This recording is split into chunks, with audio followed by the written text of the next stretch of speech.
Buenas tardes, mi nombre es Roberto Méndez Ortega, estoy cursando la licenciatura en Seguridad Pública y esta vez vamos a repasar las unidades previamente vistas correspondientes a la materia Seminario de Policía Investigador.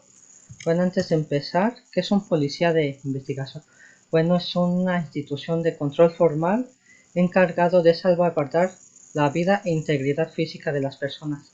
Como tal, trata de asesorar a la víctima y a sus familiares para hacerles saber la manera en que se debe de llevar a cabo el proceso penal, respetando obviamente sus derechos humanos. El policía de investigación tiene como objetivo principal llevar a cabo aquellos mandamientos ministeriales y judiciales que les hacen llegar. Entonces, su principal función se basa en auxiliar a los órganos jurisdiccionales en llevar a cabo la investigación de un presunto hecho delictuoso, trabajando bajo el mando del Ministerio Público. Entonces, en esta investigación, el policía llevará a cabo los procedimientos, técnicas y la metodología que sea requerida para el esclarecimiento del caso, de manera que el delito no quede impune y se pueda castigar al responsable. Entonces, esa investigación hace referencia a un proceso a través del cual se sirve el investigador para estudiar un determinado fenómeno, en este caso el delito, ¿no? Con la finalidad de comprenderlo y establecer la cronología sobre lo que sucedió. Entonces, esto es posible a través de la recolección de información tanto cualitativa como cuantitativa. Y precisamente esa información se obtiene a través de fuentes tanto humanas como fuentes documentales. Bueno, unidad 1, fundamentos teóricos. Introducción a la metodología de investigación. Como tal, la metodología es aquella que se integra por un conjunto de métodos. Esos métodos se encuentran estrechamente relacionados entre sí y para llevar a cabo la investigación científica. Entonces, mientras que los métodos constituyen como tal un procedimiento específico que sigue una ciencia para encontrar la verdad y demostrarla. Hay diversos tipos de métodos, entre ellos tenemos el método científico. Este método sugiere que el conocimiento se adquiere a través de la experiencia, mientras que el método inductivo-deductivo sugiere analizar el objeto de estudio a través, empezando de lo particular a lo general. Y como tal, este tipo de método sugiere fomentar el razonamiento para llevar a cabo un análisis más preciso. El método analítico sintético sugiere en que el investigador puede llevar a cabo el estudio del fenómeno y dividirlo en partes o en componentes con la finalidad de que el investigador lo comprenda de una mejor manera. Y en caso de que el investigador se pierda durante el transcurso de la investigación, pues puede hacer uso de hacer uso de la forma sintética. Es decir, el investigador vuelve a reunir esos componentes para comprender aún mejor el fenómeno que aborda, mientras que el método analógico sugiere que el investigador debe de reunir diversos fenómenos o hechos con la finalidad de analizar sus principales características o sus particularidades y con base a ello llevar a cabo una evaluación. En esa evaluación se determinará si su nivel de semejanza, es decir, si hay semejanza entre esos fenómenos. Tipos de investigación. Tenemos como ejemplo la investigación documental. Es aquella en la que el investigador lleva a cabo consultas sobre documentos. Estos documentos pueden ser libros, revistas, periódicos. Son como se puede apreciar, son aquí como vemos en la imagen, un tipo está consultando un documento que es específicamente libros físicos. Pero también se puede hacer uso de leyes. En este caso tenemos por ejemplo la Constitución. Y también puede consultar medios electrónicos como las revistas electrónicas. Tenemos al tipo de investigación de campo. En este tipo de investigación, el investigador acudirá al lugar objeto de investigación para precisamente observar el fenómeno que se desea abordar. En este caso aplicará un conjunto de técnicas. Entre ellas tenemos las más importantes: las encuestas, los cuestionarios y las entrevistas, con el objetivo de recolectar información cualitativa. El tipo de investigación experimental, por su parte, sugiere que el investigador se relacione con un conjunto de fenómenos o hechos con la finalidad de que se familiarice con ellos y con base a ello emitir juicios, ideas o también opiniones para sustentar su investigación. Técnicas de búsqueda de indicios. Tenemos como técnica el círculos o espiral.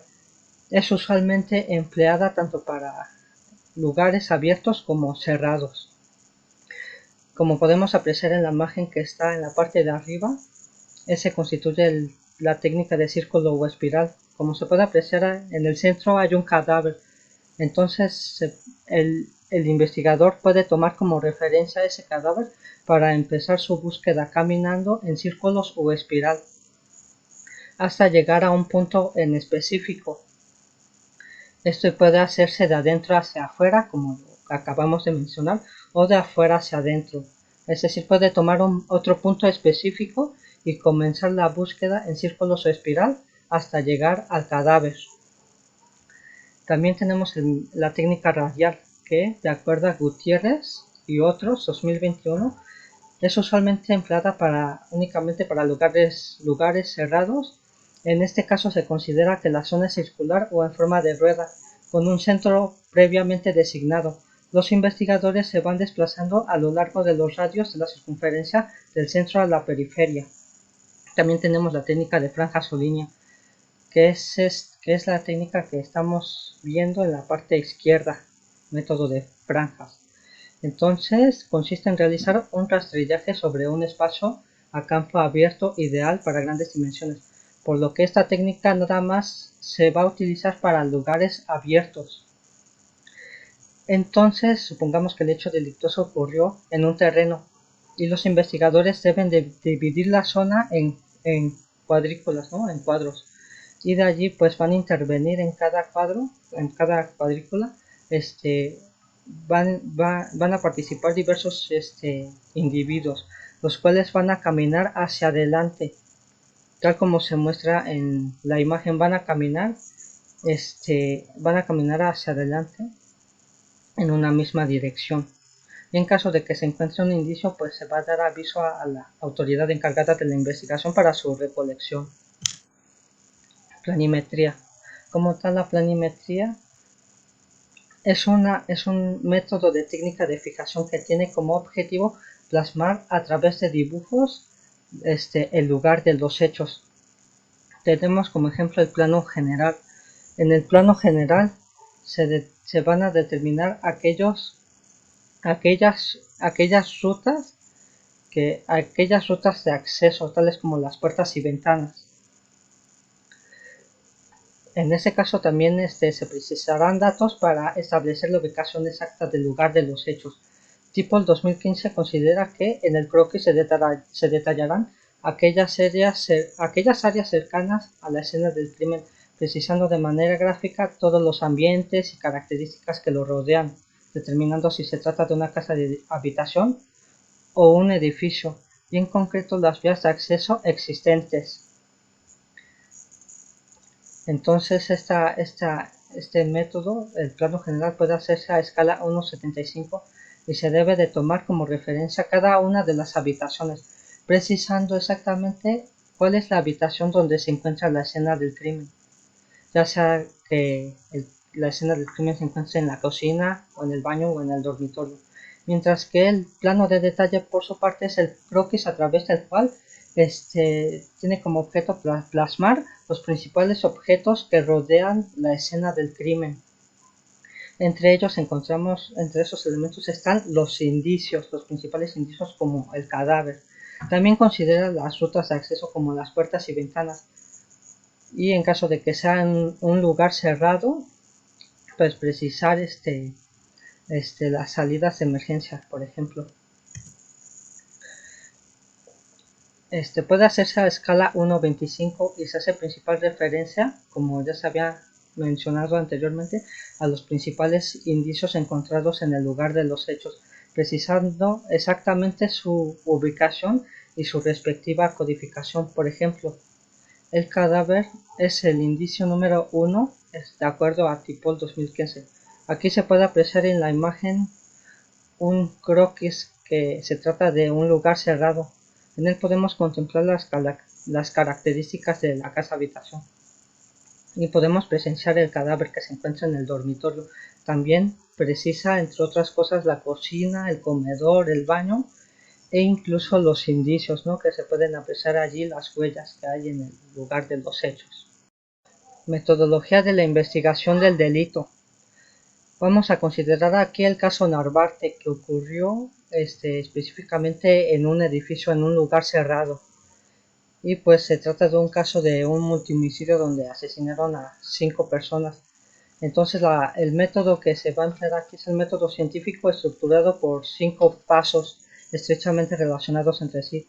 Al arribar al lugar de los hechos, el policía de investigación debe de proteger el lugar con la finalidad de resguardar los indicios de manera que preserven su autenticidad y no sean alterados o contaminados por terceras personas. Precisamente debe de resguardar aquellas rutas de acceso como las puertas y ventanas para evitar que terceras personas salgan o entren al lugar de los hechos.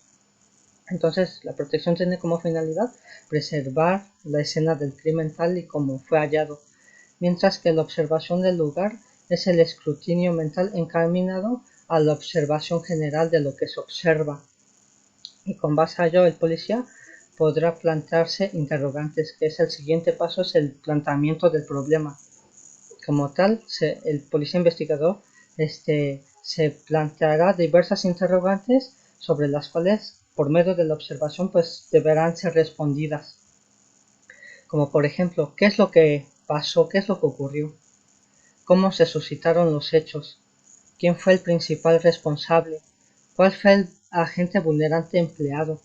Entre otras interrogantes. Pues estas mismas interrogantes se van a plantear con base a lo que se observa y también se van a resolver con base a lo que se observa. Después sigue la formulación de hipótesis, que esta consiste en llevar a cabo una explicación sobre la forma en que se suscitaron los hechos. Después sigue la experimentación. Esta experimentación involucra en llevar a cabo un conjunto de escenarios para reconstruir el orden cronológico en que se suscitaron los hechos. Obviamente este método involucra la participación de varias personas y específicamente se debe adaptarse al medio donde se ocurrieron los hechos. En este caso, pues ocurrió en un departamento. Y entonces este escenario debe de ser idéntico a ese departamento con el número de personas involucradas. Después sigue la teoría. Este es el resultado final de la investigación y esta teoría será eficiente si las anteriores etapas se llevaron a cabo de manera eficaz. Obligaciones del policía. Bueno, estas obligaciones las podemos encontrar en el artículo 132 del Código Nacional de Procedimientos Penales. Entre esas obligaciones está en llevar a cabo el informe de investigación. El policía investigador, a través del informe, planea describir de manera detallada sus principales actividades que llevó a cabo, así como los principales hallazgos encontrados. De acuerdo con Alarcón 2016, señala que el informe se encuentra estructurado por diferentes, se encuentra estructurada de una determinada forma.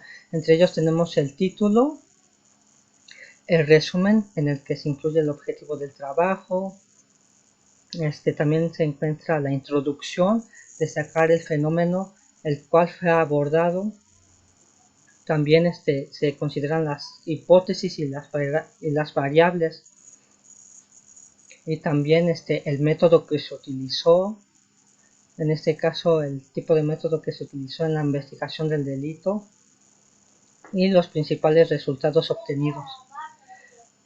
Entonces el informe de investigación debe de estar estructurado en un orden que sea comprensible.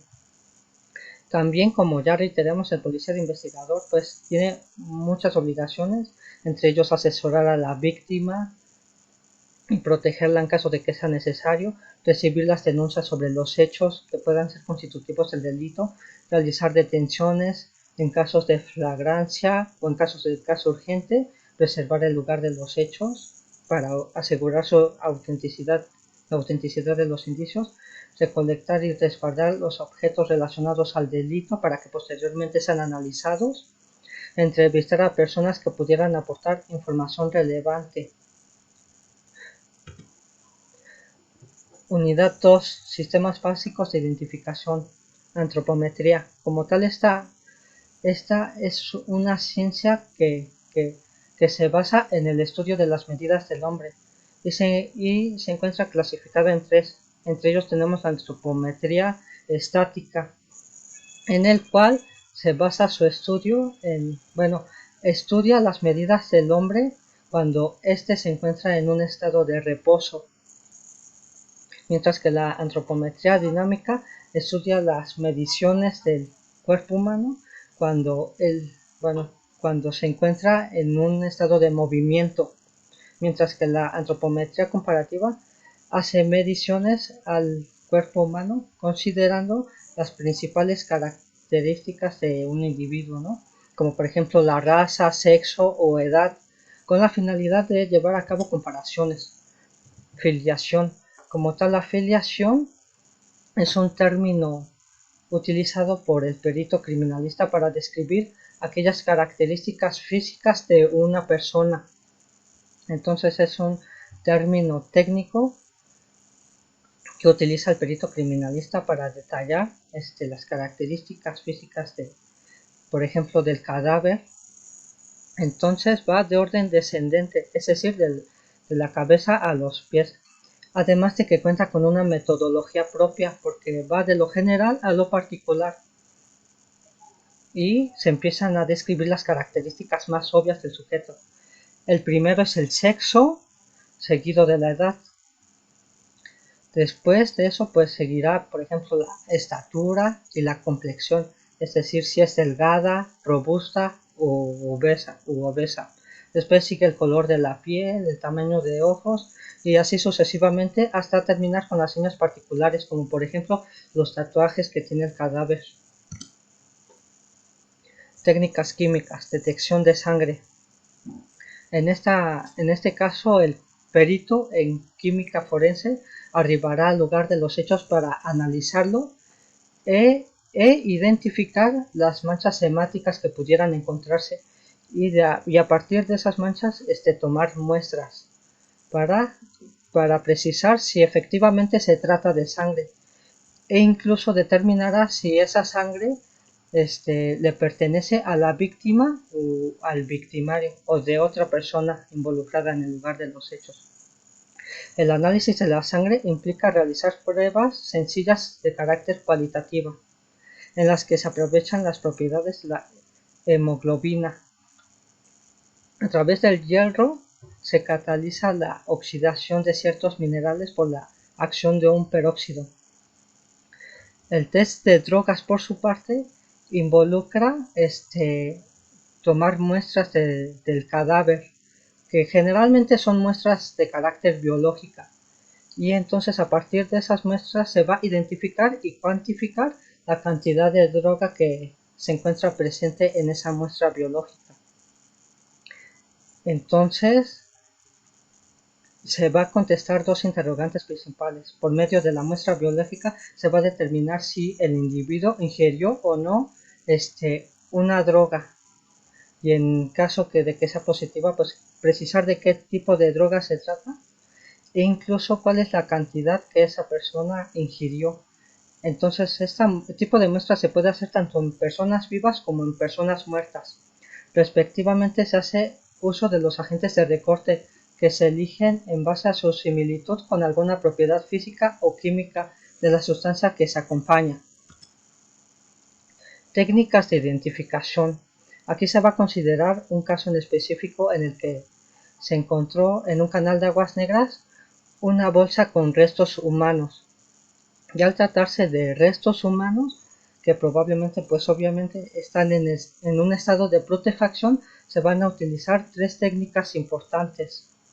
En este caso se va a utilizar la técnica fotográfica, superposición craneofacial.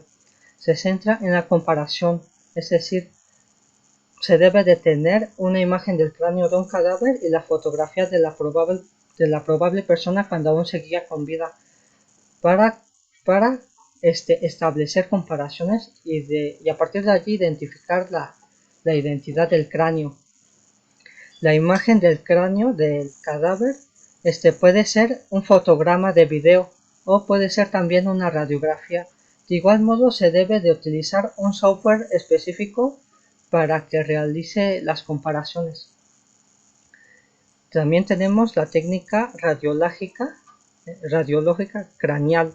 Este tipo de técnico es el estudio morfológico que determina las diversas características del cráneo, los huesos que rodean el cerebro, ofreciendo una proyección tanto frontal como lateral. Entonces, aquí se llevan a cabo radiografías para determinar las principales características que presenta el cráneo y con base a ello poder determinar la identificación de la persona. E incluso el médico puede señalar señalar las principales características que posee el cráneo, pero también puede identificar si el cráneo posee lesiones y con base a ello poder determinar si esas lesiones fueron las principales causantes que orillaron a la muerte del sujeto. Técnica de reconstrucción escultórica facial. Constituye una técnica plástica en el que interviene por una parte el médico forense, así como el antropólogo forense. Esta técnica es muy difícil de realizar, puesto que involucra pues la aplicación de conocimientos para reconstruir el tejido blando del rostro a través de la matriz del cráneo. Entonces se toma como base el cráneo del sujeto, el cual para su utilización pues debe de estar como tal en un estado de putrefacción. Unidad 3. Metodología aplicada en la investigación. Hechos de homicidio. Retomando el caso anterior, esta vez se llevará a cabo la metodología aplicada en la investigación de homicidios por proyectil disparado por arma de fuego, ya que en los restos puede haber indicios de heridas producidas por proyectil. En este caso, en los restos puede haber indicios de orificios de entrada y orificios de salida, de los cuales, estudiando sus características, se puede determinar el tipo de arma que se empleó. Esta metodología involucra la protección e inspección del lugar. Primeramente, la protección tiene como fin que el primer respondiente lleve a cabo las medidas de protección necesarias para resguardar los indicios, de manera que estos indicios se garantice su autenticidad. Como tal, una vez que estos indicios están en un lugar fijo determinado, el primer respondiente tiene la obligación de usar una cinta amarilla con la finalidad de limitar el área. De igual modo, debe de precisar solamente una sola ruta donde los demás intervinientes deberán entrar y salir. Entonces se deberá tomar como referencia esos indicios con una cinta amarilla y por lo menos debe de tener un área de por lo menos 50 metros. Entonces, tomando como referencia el lugar donde se encuentran los restos. De acuerdo con Fernández 2021, la inspección implica fomentar la observación y el análisis del lugar de los hechos. Esto deberá desarrollarse de manera simultánea, con la finalidad de buscar indicios, tanto visibles como no visibles. En este caso es necesario que intervengan el equipo tecnológico adecuado para analizar esos indicios y con base a ello determinar si hay indicios invisibles, como por ejemplo huellas dactilares. Y también se necesitará intervenir en el área donde fueron localizados esos indicios para indagar e investigar si hay algunos indicios relacionados al hecho. Entonces la inspección tiene como finalidad de que no pasen desapercibidos indicios importantes y significativos que puedan aportar información importante.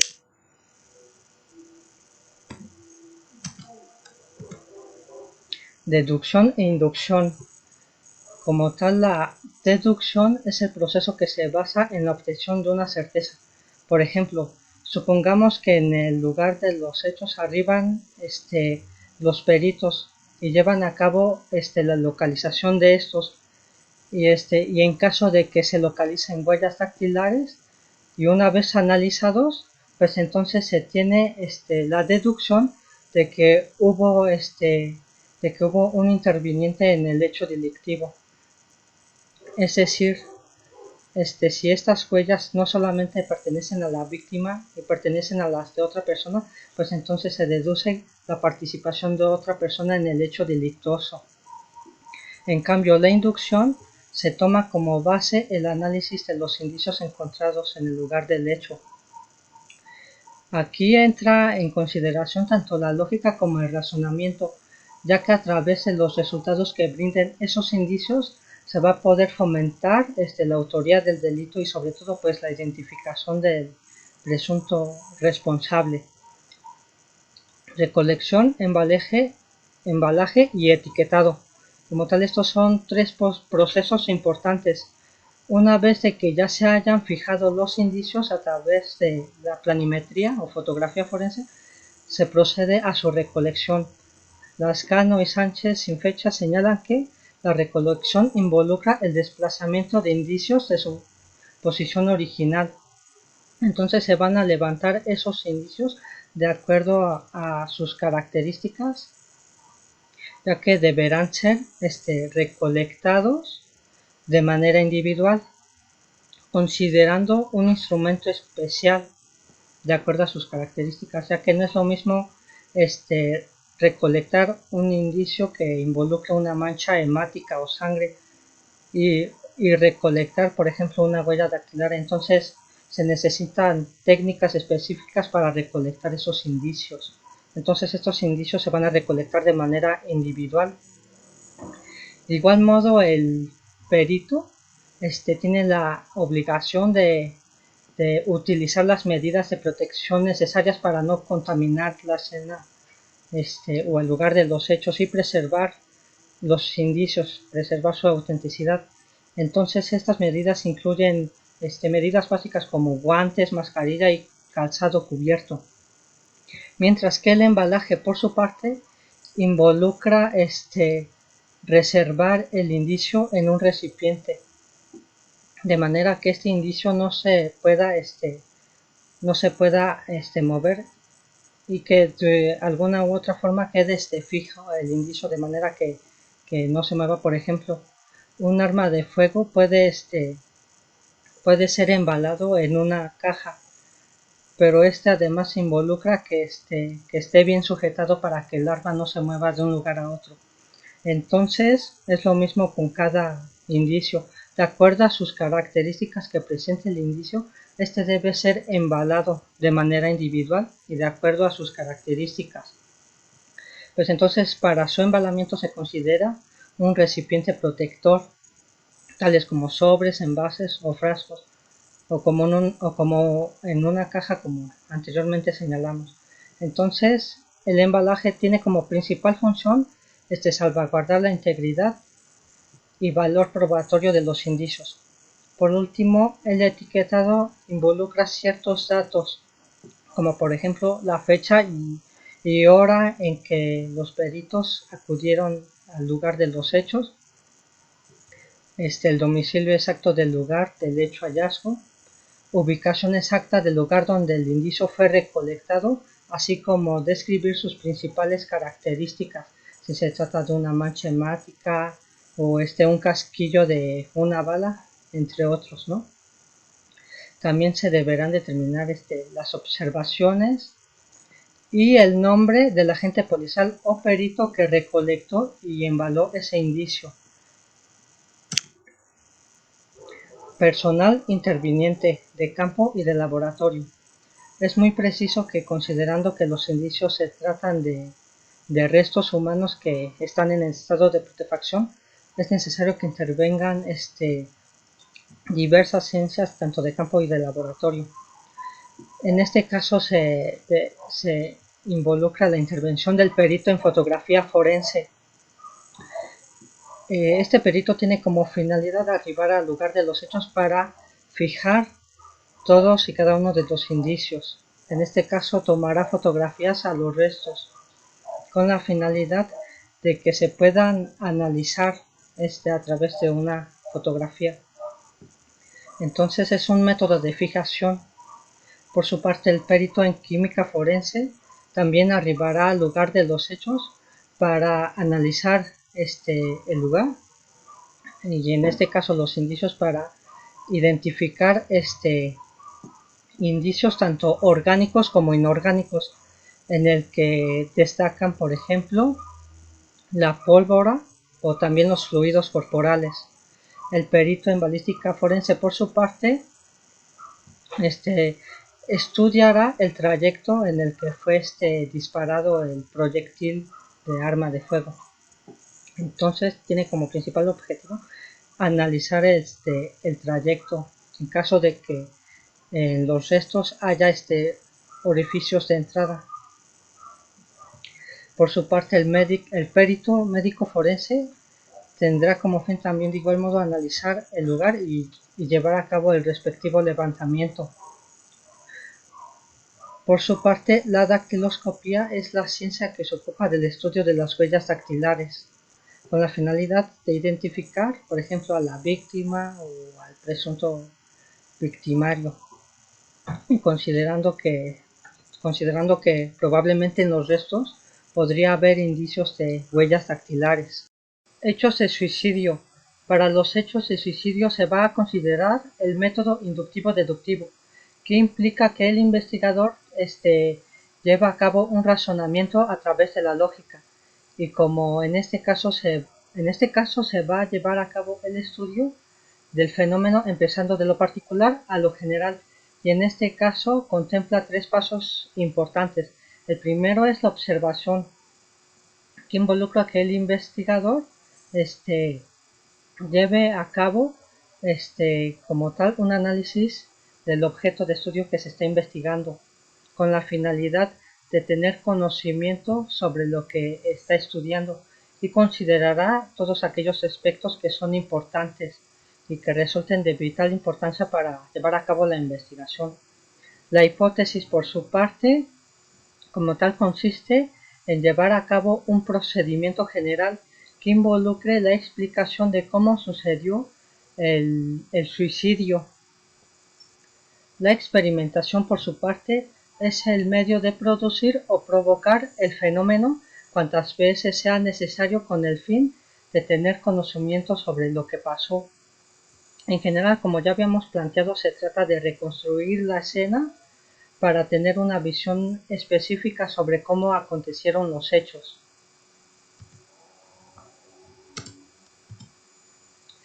Diligencias. Aquí intervendrá el policía investigador para llevar a cabo la técnica de la entrevista con la finalidad de recolectar información significativa. Entonces acudirá a los familiares o a las personas cercanas a la víctima para determinar, por ejemplo, el estatus psicológico de la víctima.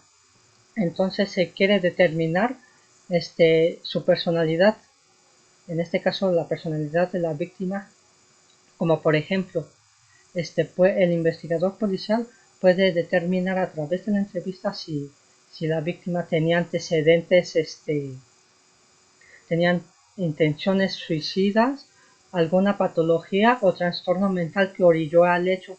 Entonces, con base a la información obtenida, se precisará el estatus psicológico de la víctima. El perito en balística forense, por su parte, en caso de que el suicidio se haya producido por proyectil disparado por arma de fuego, pues entonces arribará al lugar de los hechos para estudiar las respectivas trayectorias y distancias en que viajó el proyectil.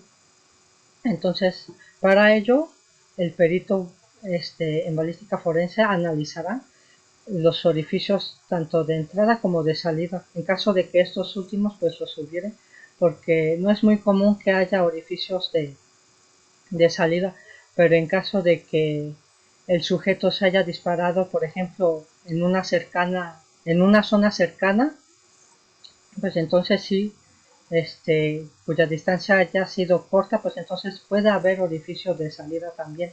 Entonces tiene como fin analizar tanto el orificio de entrada como de salida, y con base a ello analizar su trayectoria y analizar también si dicha trayectoria tiene coincidencia con el orificio de entrada. De igual modo, el médico forense llevará a cabo el análisis minucioso del cadáver con la finalidad de identificar y localizar indicios importantes que aporten información significativa a la investigación. En este caso, por ejemplo, podrá determinar si en el cadáver hay huellas o también lesiones provocadas por alguna lucha o forcejeo. También deberán incluir su examen para determinar su respectiva producción. Una vez que el médico forense haya llevado el análisis minucioso del cadáver, pues entonces el siguiente paso será realizar la autopsia con la finalidad de que se determine la causa de muerte. Entonces se realizará esta autopsia para determinar también, el médico forense determinará si el agente vulnerante empleado tiene estrecha relación con la causa de la muerte. Es decir, por ejemplo, en los casos de suicidio por ahorcadura, el médico forense deberá determinar si la causa de la muerte fue precisamente por ese agente vulnerante o por la ahorcadura. Unidad 4. Entrevista e interrogatorio. Como tal, la entrevista es una técnica de carácter cualitativa que tiene como propósito obtener información, así como datos precisos y significativos que ayuden al investigador a complementar el fenómeno de estudio. Entonces, con base a esta técnica se va a obtener información verídica. Para ello es necesario la intervención de dos interlocutores, en este caso el entrevistador, quien es el que elabora las preguntas, y por otro lado el entrevistado, quien es el que responderá esas preguntas. Tiene como principal objetivo obtener información. Aquí se va a predominar la oralidad por parte de los interlocutores y también se desarrollará de manera personalizada, con el fin de que tanto el entrevistador como el entrevistado promuevan una narración en el que predominen los acontecimientos, experiencias y opiniones sobre el objeto de estudio que se está abordando. También tiene como objetivo interpretar la realidad social, así como los valores, costumbres e ideologías. Como tal, tiene como finalidad conocer el fenómeno, y esto obviamente se va a conocer el fenómeno con base a los resultados que promueva el entrevistado, con base a los datos que se promueva, y también considerando la visión del entrevistado. Su función es interactuar con el interlocutor para la recolección de datos cualitativos, y con base a esos resultados obtenidos, pues el entrevistador va a determinar qué datos son los más significativos y qué datos no sirven, con la finalidad de llevar a cabo el análisis del objeto, el análisis del fenómeno en estudio. De acuerdo a su grado de estructuración, la entrevista se divide en tres. Se clasifica en tres. Primeramente, en estructurada.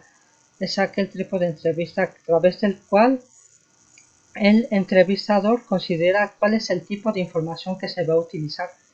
Contiene como tal una guía de entrevista, la cual contiene una serie de preguntas que el entrevistado deberá contestar de manera inmediata. Es decir, se contestan de manera breve.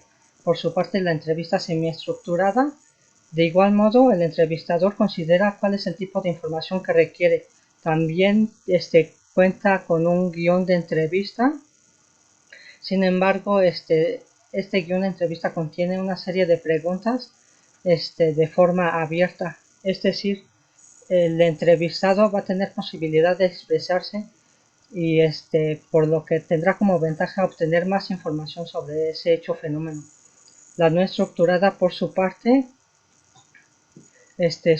tiene como objetivo llevar a cabo una narración entre el entrevistador y el entrevistado, por lo que no cuenta con un guión de entrevista previo, sino más bien es una narración como tal, y el entrevistador va elaborando las preguntas conforme a las respuestas que va brindando el entrevistado. Como tal, el entrevistador debe tener una serie de conocimientos y habilidades para determinar los argumentos del entrevistado, así como su lenguaje corporal y su postura, con el objetivo de determinar la validez de la información que el entrevistado brinda, así como determinar en qué momento está mintiendo o no. Entonces aquí tenemos un ejemplo de un cuestionario que en sí no es tan abierto como la entrevista y también pues no se promueve un proceso interactivo como tal, pero también el cuestionario también aporta datos significativos que pueden contribuir al esclarecimiento del caso. En este caso se consideró un hecho de tránsito terrestre, el cual contiene una serie de 10 preguntas y la persona, con base a lo que observó, pues precisó la información y con base a esa información pues el investigador pues ya puede tener una visión clara sobre el hecho que ocurrió. También se debe de considerar que la eficiencia de la entrevista o cuestionario va a depender en gran medida de la estructura y forma en que se estructuran las preguntas, porque cuando las preguntas están correctamente estructuradas, pues hay más validez en la respuesta que promueve el entrevistador. Como tal, promover estas preguntas deben de ser coherentes de manera que el entrevistado pues no pueda comprenderlas y a la vez pues responderlas, como por ejemplo en este cuestionario que es un hecho de homicidio, pues contiene las preguntas más generales, ¿no? ¿Qué fue lo que presenció? ¿Dónde se suscitaron los hechos? ¿Alguien más resultó herido? Si consiguió establecer las características del sujeto que llevó a cabo el homicidio, entre otros. El interrogatorio, por su parte, también es una técnica cualitativa. Sin embargo, esta tiene como propósito obtener la confesión o la declaración del sospechoso. Y como tal, lo que se pretende aquí es su confesión con la finalidad de determinar el nivel de participación del sospechoso. Su aplicación toma relevancia para probar la teoría del caso del abogado defensor o fiscal, quienes deben saber las reglas que se deben observar a la hora de formular el interrogatorio. Llevar a cabo el interrogatorio implica una serie de elementos a considerar. Obviamente, el interrogador debe promover una serie de preguntas claras y sencillas de acuerdo a lo que se pretende discutir, con el objetivo de que el interrogado pueda responderlas de manera razonable y pueda comprenderlas como tal. También implica que el interrogador promueva una serie de técnicas y habilidades para promover la confesión a voluntad propia, así como determinar en qué momento el interrogado está mintiendo y con base a ello analizar los resultados. la información que proporcione el interrogado va a servir de base para que el juez pueda sustentar su convicción. De igual modo, el interrogador debe de tener la habilidad de acreditar al testigo para que éste pueda proporcionar credibilidad en su declaración. Cabe resaltar que en el interrogatorio se promueve el respeto a los derechos humanos, por lo que queda estrictamente prohibido los actos de tortura para promover la confesión. Precisamente se abordan aquí el empleo de técnicas para promover la confesión y evitar estos actos de tortura. Hay diversos tipos de interrogatorio, entre los cuales destacan el interrogatorio con preguntas narrativas, a través del cual el interrogado va a tener la habilidad de poder expresarse y dar una descripción del suceso que se suscitó. El interrogatorio con preguntas de seguimiento tiene como finalidad reforzar la teoría del caso, ya que el interrogado con base a estas preguntas promueve información más precisa. Por su parte, el interrogatorio con preguntas cerradas por lo general se contestan de manera breve y por lo general se contestan con un sí o no o con una determinada palabra. No obstante a ello, pues igual resultan ser importantes, ya que con base a ello se puede reconstruir la forma en que se suscitaron los hechos. La técnica de Rey es una técnica empleada con la finalidad de examinar el comportamiento del sospechoso y saber de manera directa si lo que confiesa el sospechoso es verídico o no. Por lo que la técnica de Rey se basa en analizar el comportamiento del individuo que está siendo interrogado. Implica una serie de pasos a considerar, entre ellos los indicios observables del engaño, que consiste en llevar a cabo un análisis tanto en las conductas verbales como no verbales del interrogado, con la finalidad de detectar si lo que está confesando es verídico o no. También es recomendable utilizar aquí la entrevista de análisis de comportamiento. Seguido de ello sigue el interrogatorio del sospechoso, que tiene como principal objetivo promover la confesión a través de una serie de pasos. Tal es el caso de la confrontación positiva, a través del cual el interrogador debe de tener la capacidad de promover un ambiente de confianza con la finalidad de que tanto el interrogador como el interrogado puedan establecer un proceso de comunicación eficaz.